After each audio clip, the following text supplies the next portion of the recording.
Могила монахини Ольги на Ваганьковском кладбище, Москва. Иначе могила блаженной Ольги. Расположена на 7-м участке Ваганьковского кладбища, как показано на схеме. О земной жизни этой подвижницы более известно Богу, нежели людям. По всей видимости, жила она и отошла в лучший мир в первой половине XX века, во времена безбожной советской власти и гонений на христиан. На надгробии есть ее фото в монашеском одеянии.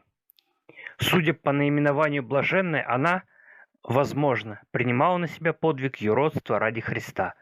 Верующие, посещающие ее могилу, убеждены, что блаженная монахиня Ольга имеет благодать от Бога исцелять болезни глаз и избавлять от недуга пьянства.